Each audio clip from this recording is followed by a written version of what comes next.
Amazônia TV. Oferecimento Massas Fortaleza Express. Muito mais sabor em menos tempo. E Unimed Manaus. Bom mesmo é saber que você não está sozinho. Olá, boa tarde para você. A segunda-feira é de tempo parcialmente nublado aqui em Manaus. Essas são imagens da Avenida André Araújo, na zona centro-sul. A temperatura mínima prevista para hoje fica em 22 graus. Confira alguns destaques desta edição. Em Manaus, nem a polícia escapa da ação dos bandidos. Um PM viveu momentos de tensão neste domingo à noite. 2 granadas foram jogadas na casa onde ele mora. Tentativa de fuga na unidade prisional do Puraquequara termina com a morte de um detento. Em Macapá, a família é feita refém e as negociações são de dentro da penitenciária. Deixa eu falar aí. Presa a quadrilha que agia em embarcações nas proximidades de Coari. Tem ainda um alerta para uma praga urbana muito comum nesta época, o caramujo africano. Emoção toma conta de fiéis durante celebração no Estúdio 5. O momento foi para agradecer pelos 21 anos de Dom Luiz Soares Vieira à frente da Arquidiocese. Ele é uma pessoa muito carismática, né? Sabe conquistar o povo, né? Tudo isso e muito mais agora no Amazônia TV.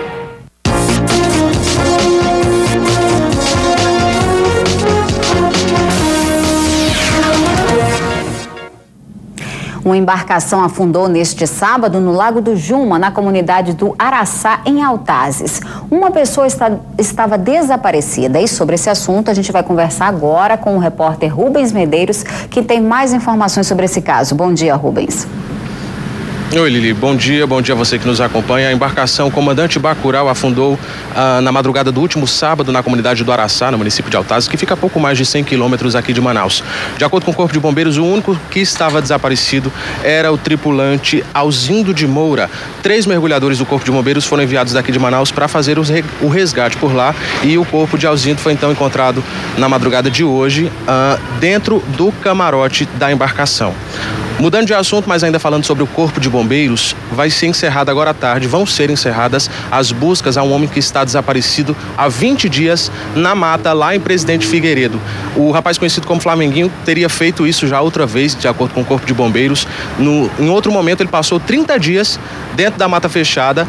Já foram feitos sobrevoos pela região, mais de 70 militares estão envolvidos nesse processo, mas a família do rapaz não se prontificou a ajudar nas buscas, então dificulta o trabalho dos bombeiros. Então, hoje, a partir das 6 horas da tarde, as buscas na região por Flamenguinho vão ser canceladas. Lili.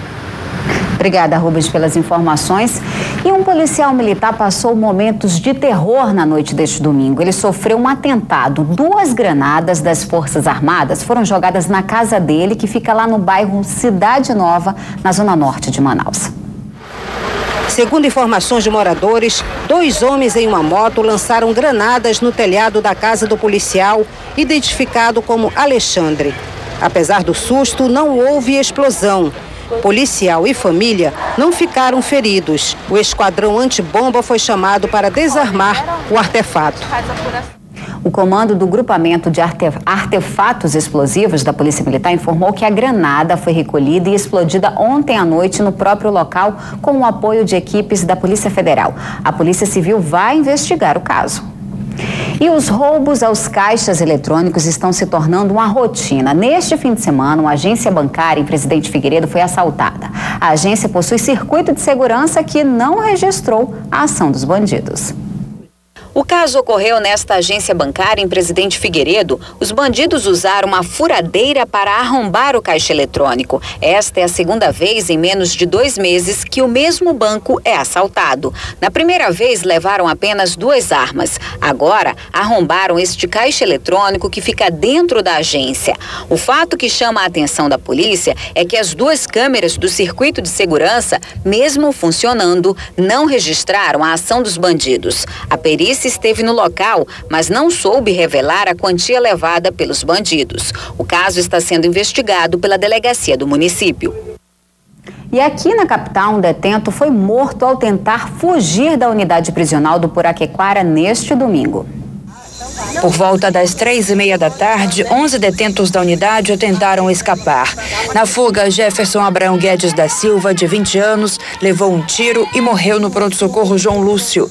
Os demais presos começaram um motim que durou até a noite deste domingo. Do lado de fora, os familiares estavam apreensivos. A Rocan foi chamada para controlar a situação. Esta mulher conta o que aconteceu.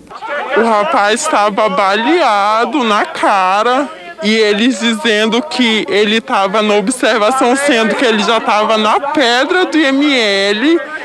Eu só fui lá porque tudo indicava que era meu esposo, entendeu? Mas não era ele.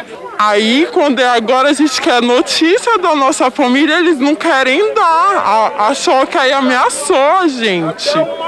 O policial veio questionar.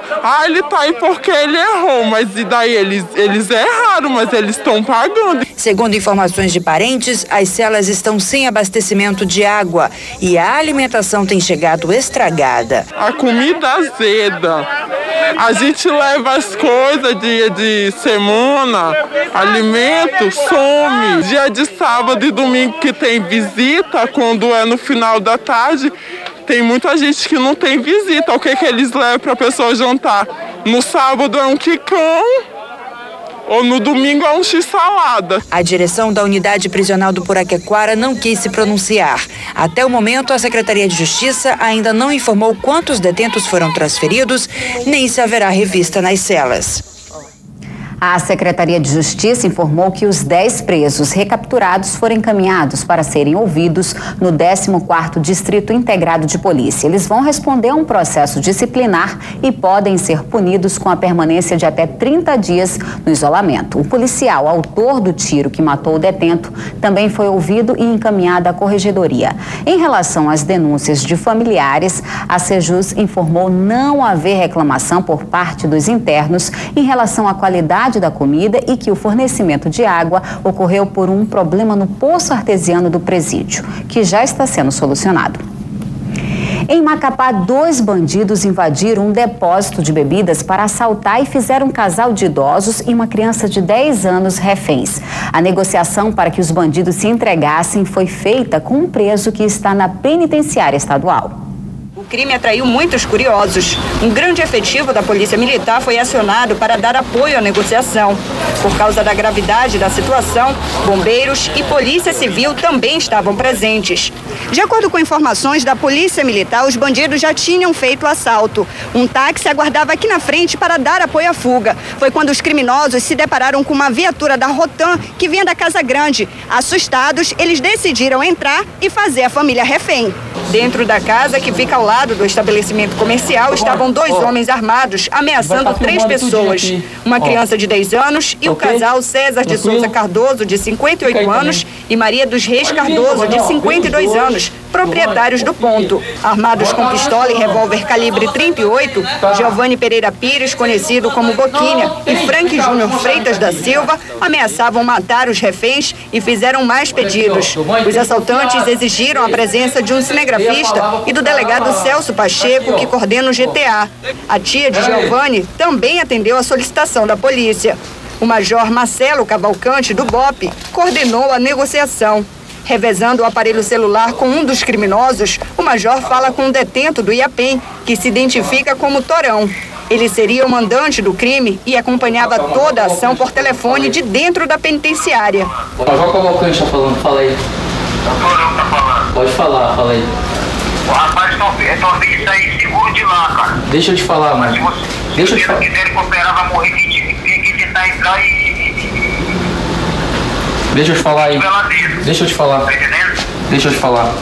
Tu sabe como funciona, tá tudo tranquilo. É só eles se renderem. Ajuda a gente aí, vamos sim. É o seguinte, porra. Vocês botaram esse bagulho lá no PPS Socorro.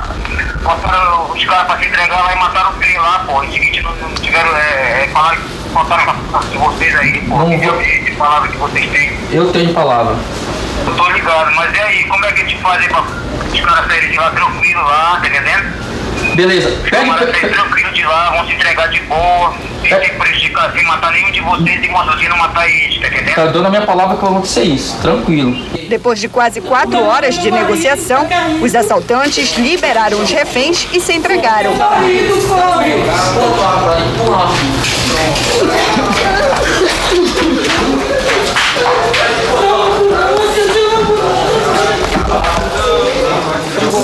Galvani e Frank eram imobilizados, os bombeiros socorreram seu César, que tinha passado mal.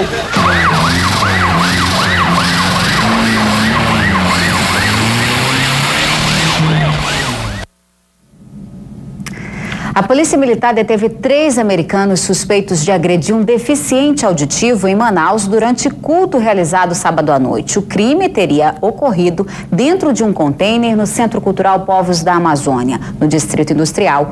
A PM encaminhou a vítima e os suspeitos para o 3º Distrito Integrado de Polícia por volta das 11 horas da noite. De acordo com a polícia, o deficiente desistiu de prosseguir com a representação e os envolvidos foram liberados em seguida. A Polícia Civil disse que não vai ser instaurado inquérito para investigar o caso, já que a vítima quis formalizar a denúncia. A polícia não soube informar o motivo da agressão e nem a idade do deficiente.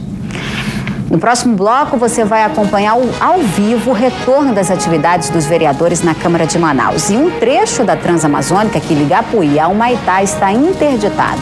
E ainda nesta edição, saiba como combater o caramujo africano, muito comum neste período do ano. Fique de olho no relógio, agora 12:12. A gente volta já já.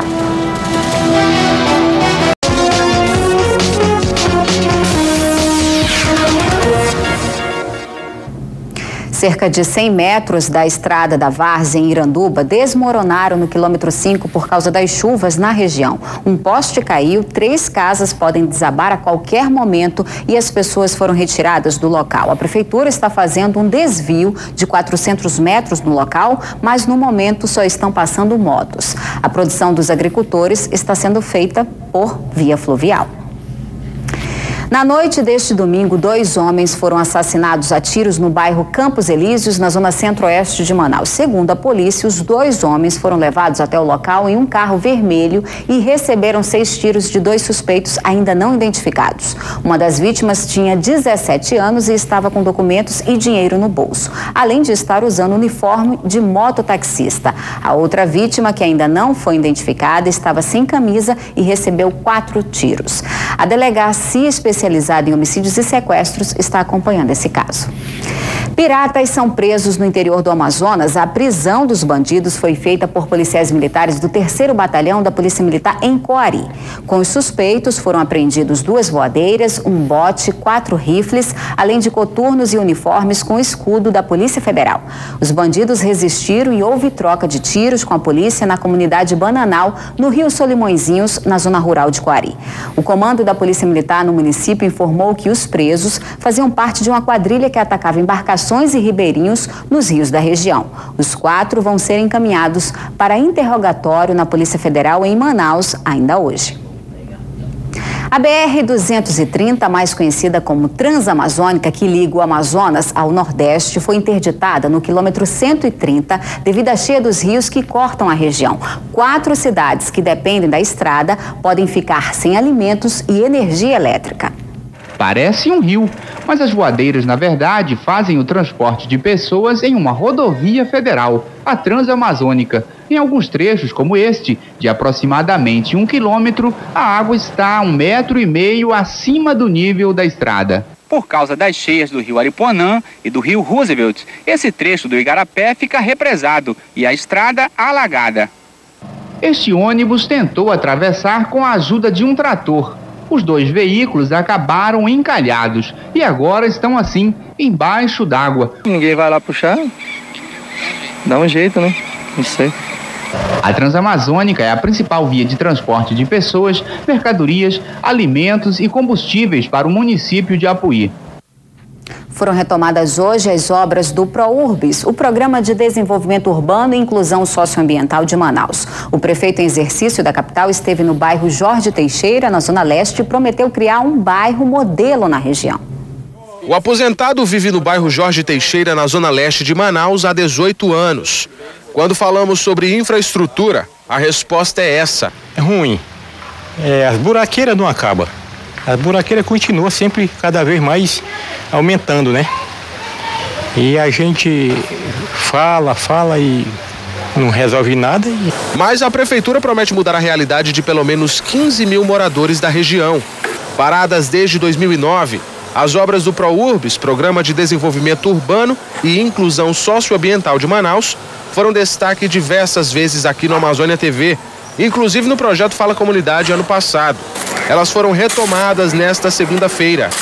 O prefeito em exercício, Issa Abraão, disse que o objetivo é transformar o local em bairro modelo. É um programa de urbanização completo. A maioria dos programas de urbanização visa apenas fazer obras de macrodrenagem e habitação. No caso do ProUrbis, visa não só você fazer a drenagem, como também o calçamento, a pavimentação, creches, construir áreas de lazer para a população, a habitação, enfim, transformar essa área da cidade que iniciou lá atrás de forma desorganizada, muitas vezes com histórias de invasões, para transformar num bairro modelo. São 55 hectares que serão urbanizados.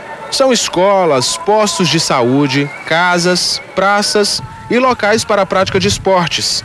De acordo com a prefeitura, as obras devem ser entregues no ano que vem e o programa também será levado para outros bairros da capital. Depois que entregar, que tiver tudo pronto, pintado, organizado, a população vai ver a importância da obra e vai exigir que seja feita em outros bairros. Aí a gente vai ter até apoio do Banco Interamericano de Desenvolvimento para ter mais dinheiro para investir nas outras localidades. Vamos agora às notícias do G1 Amazonas. O Tribunal de Justiça do Amazonas realiza mutirão de análise de processos dos detentos em Parintins. A expectativa é que sejam analisados 178 processos.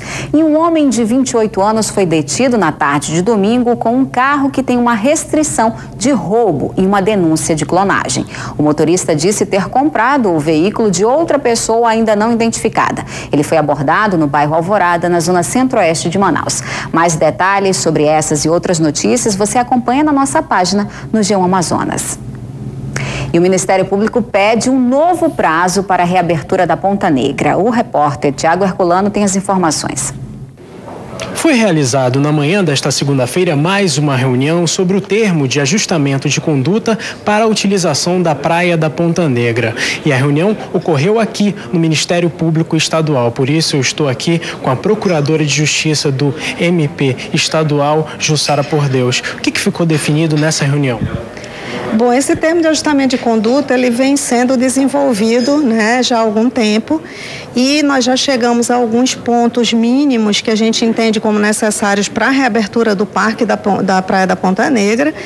E na reunião de hoje aconteceu um impasse técnico que nós, com relação ao estabelecimento de uma cota de segurança para a interdição automática da praia, e nós vamos decidimos aguardar o laudo, um novo levantamento que vai ser elaborado pelo CPRM, que vai ser entregue no dia 22, agora de fevereiro, e em cima desse novo laudo técnico e desse levantamento, nós vamos, dentre todos os pontos que ficaram acordados, decidir se haverá necessidade realmente de fixar uma cota de segurança ou se essa cota vai ficar em aberto para ser avaliada semanal ou mensalmente. Existe uma data que possa dizer, olha, vai estar liberado em tal data?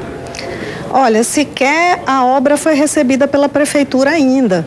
Então, jamais poderia ter sido liberada a praia antes de que fosse entregue a obra. Quando é feita uma obra pública, ela é entregue formalmente pela construtora ao órgão público. E esse órgão público tem que emitir um laudo e receber essa obra. Independentemente da assinatura desse termo de ajustamento de conduta, a praia não pode ser liberada antes que a prefeitura emita esse laudo dizendo se realmente a obra foi executada de acordo com o que estava no projeto. Obrigado, procuradora. Uma próxima reunião foi marcada para o dia 25 de fevereiro. Tiago Herculano para o Amazônia TV. Agora vamos ver como deve ficar o tempo nas próximas horas em toda a região. Veja no mapa.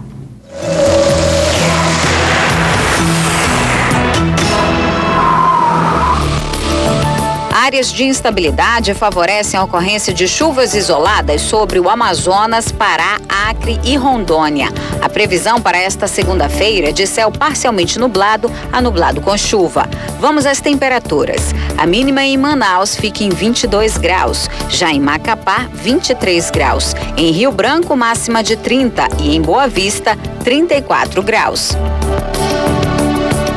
Não perca, no próximo bloco, vamos falar da campanha de combate ao caramujo africano e no esporte, as emoções do jogo centenário entre Rio Negro e Nacional. Fique de olho na hora, agora aqui em Manaus, 12h e 23 minutos, o intervalo é rapidinho, a gente volta já.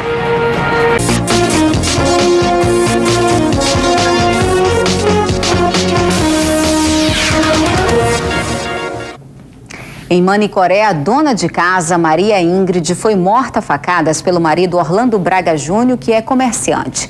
Segundo testemunhas, era comum Orlando ser agredido pela esposa. Ele chegou a registrar 2 boletins de ocorrência contra a mulher por agressão física. A polícia investiga a possibilidade de ser um crime passional. O casal não tinha filhos.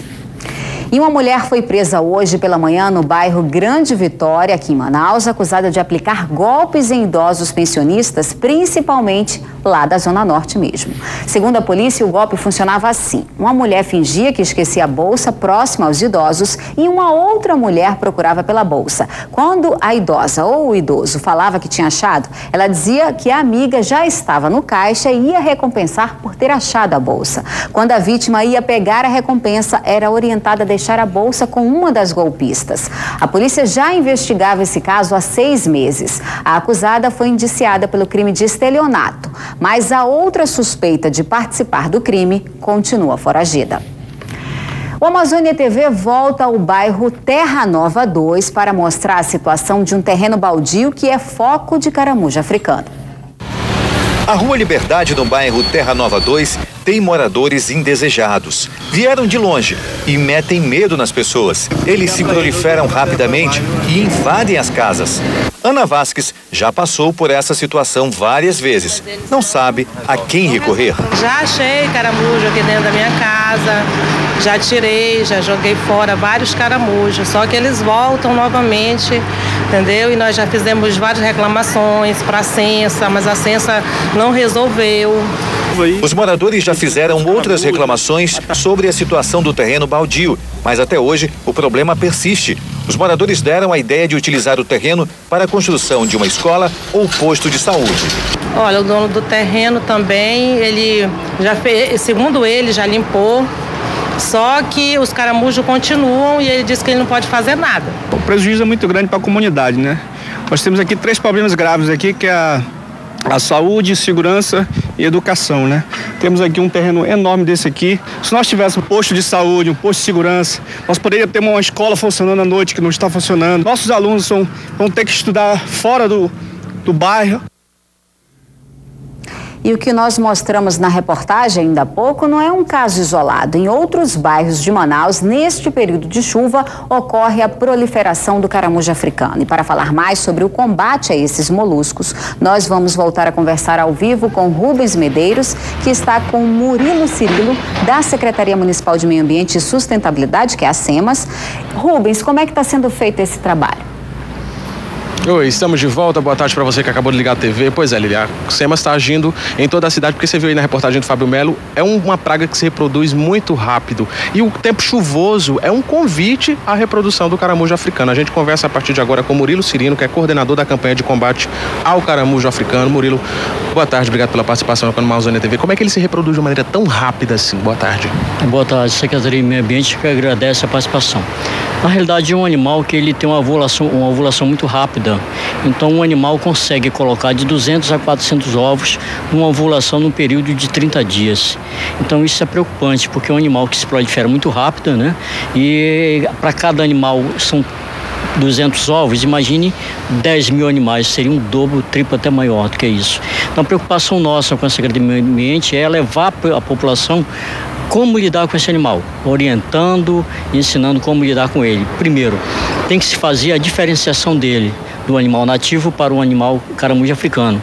Então nós temos aqui no cartaz 6 passos que poderemos estar enumerando eles e orientando a população. Vamos ver quais são. O primeiro passo é identificar o caramujo africano do caramujo nativo da região norte. A diferença é? A diferença é que ele é uma forma cônica e o da região ele é forma arredondada. Segundo passo? Segundo passo é proteger devidamente as mãos com luvas ou com sacolas plásticas, coletá-los um a um e colocá-los em sacos plásticos. Feito isso, se esmaga e com pau ou com a pedra, nunca diretamente com o pé, sempre com a proteção. E após isso colocar o sal. Por que colocar o sal? É importante porque dentro da carapaça deles estão depositados os ovos. E você colocando sal, você também vai eliminar os focos de caramujo que possivelmente vai ter em outro local. Daí, em virtude da ovulação dele, que ele vai nascer novamente.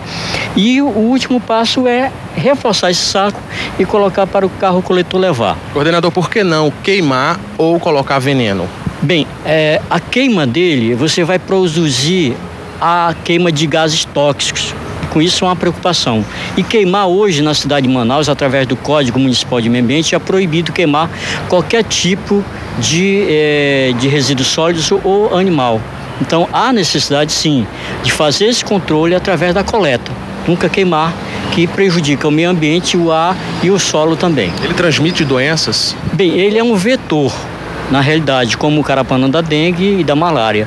Ele possui 2 germes que possivelmente, se em contato com a corrente sanguínea, ele pode transmitir a meningite e a outra através da ingestão, a perfuração intestinal, através do rompimento da peritonite. Como evitar que ele se reproduza? Já foi dado alguns passos, mas que ele não se alastre sem exterminar, evitar que o primeiro chegue na sua casa. Primeiro passo é manter o seu quintal limpo, arejado e bem cuidado, porque ele gosta de locais úmidos e escuros e onde tem bastante matéria orgânica, resto de construção, resto de comida, entulho, seixo. Então isso é um local propício para a sua proliferação. E se tiver muitos num terreno abandonado, a SEMAS faz essa coletagem? É interessante. A SEMAS, ela não faz a coleta de caramujo. E que a gente coloque, fique bem claro que a propriedade particular é um direito do proprietário. A SEMAS não tem ingerência na propriedade particular. Não fazemos e não realizamos coleta. Se um cidadão tem um terreno abandonado, o primeiro passo da secretaria é identificar esse proprietário, notificá-los para que ele faça a limpeza. Caso ele não faça, aí sofrerá as sanções administrativas fiscais possíveis que a lei determina. Ok, nós conversamos com o Murilo Cirino, que é coordenador da campanha de combate ao caramujo africano. Obrigado pelas informações. Tá dado o recado, Lili. Você que tem esse problema em casa, já viu aí como é que é feito o passo a passo. Agora, sua vez de manter o quintal limpo e evitar que essa praga se alastre dentro de casa. É com você. Obrigada, Rubens, mais uma vez pelas informações. E após o período do carnaval, os vereadores retomam as atividades na Câmara de Manaus e nós vamos conversar ao vivo com o repórter Tiago Herculano, que acompanha esses trabalhos. Tiago.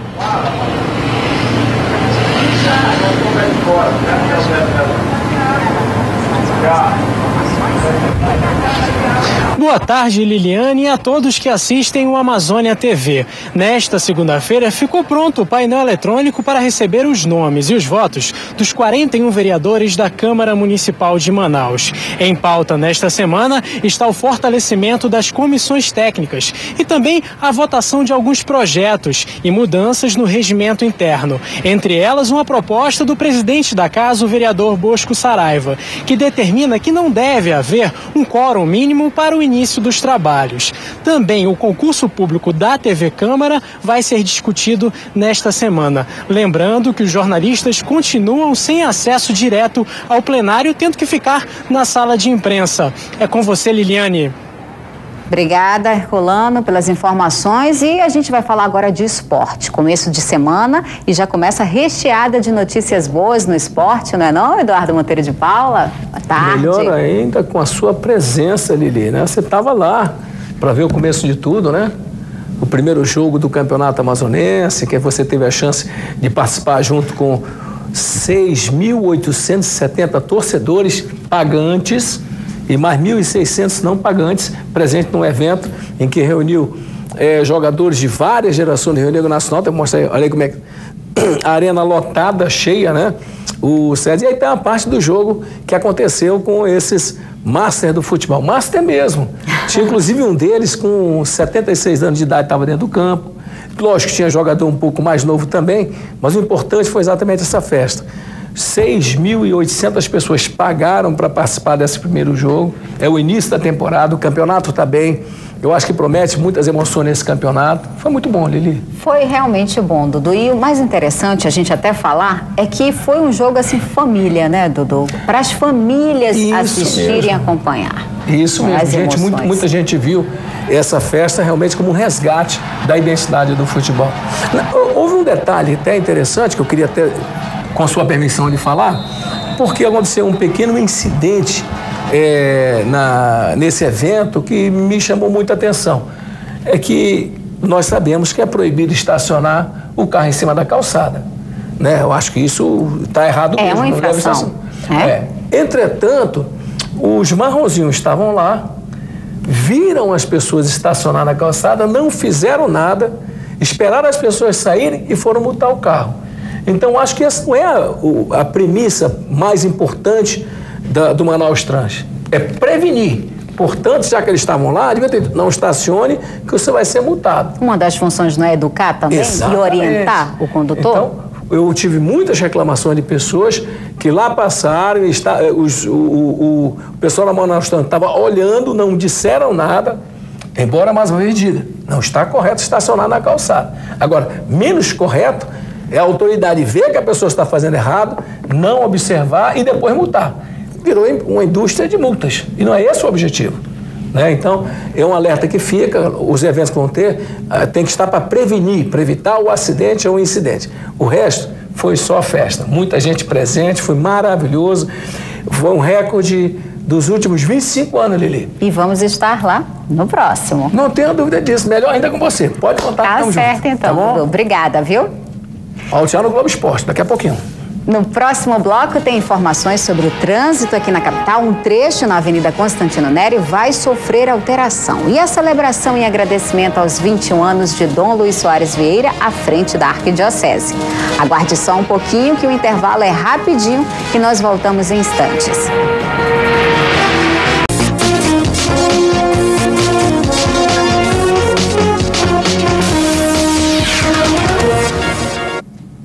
O carnaval ainda não terminou, pelo menos em Parintins. No assentamento agrícola de Vila Amazônia, teve desfile de blocos no Carnavila. O Bloco da Melhor Idade abriu os desfiles e os comunitários assistiram às apresentações das arquibancadas e em frente às casas. Ótimo! Melhor do que nos outros anos. Faz com que a emoção venha do fundo do coração para todo o povo que aqui está presente. Parabéns! O evento carnavalesco está na 4ª edição. 2 blocos com muita criatividade disputam o título de campeão. O bloco Império da Vila trouxe para a Avenida da Alegria o mundo mágico das crianças, desde as brincadeiras de rua à literatura infantil.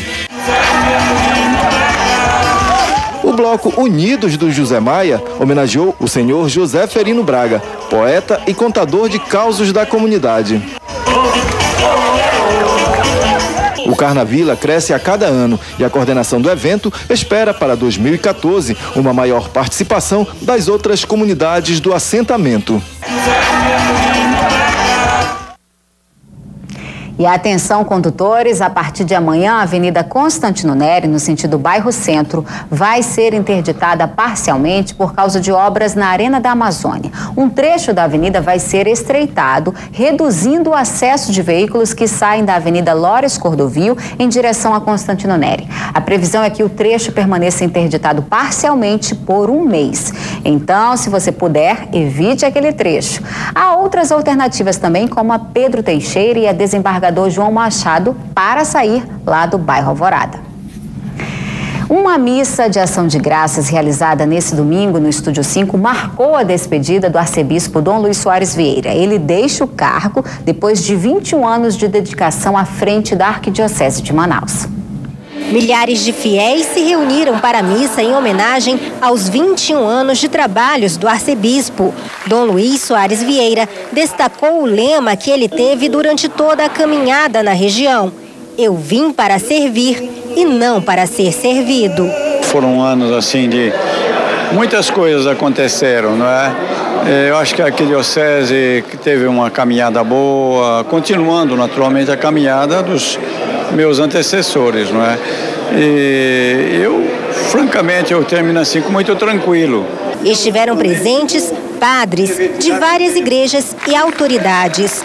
Dom Luiz ficou emocionado com o carinho das pessoas que, por meio de faixas e aplausos, manifestaram a admiração pelo sacerdote. Ele é uma pessoa muito carismática, né? Sabe conquistar o povo, né? Eu acho que o que se destaca nele é o amor, o respeito por Nossa Senhora. Isso sempre ele passou muito pra gente. Durante o sermão, o arcebispo falou sobre as tentações, sobre a corrupção, o mau uso do poder e sobre o valor da humildade. Em vocês encontrei exemplo de fé. Se o nosso povo acredita assim, eu preciso acreditar também. Vocês são um incentivo para o bispo. Eu aprendi aqui muito, mas muito mais do que eu ensinei. E é por isso que agora, diante de Deus, agradeço tudo isso que aconteceu. Dom Luiz fez observações para que os quase 200 padres continuem com a missão de evangelizar. Dom Luiz Soares Vieira, ao longo dos anos, recebeu 28 homenagens e viajou para mais de 20 países em missão pela igreja, incluindo os Estados Unidos. O sacerdote tem 6 livros publicados e uma vida dedicada a evangelizar na região amazônica. Muito obrigado mesmo, sou agradecido. Foi ótimo ter passado esses 21 anos com vocês. E peço a Deus que os abençoe, continuem assim, hospitaleiros, bons, não é? Um povo que vale a pena conhecer e com ele conviver.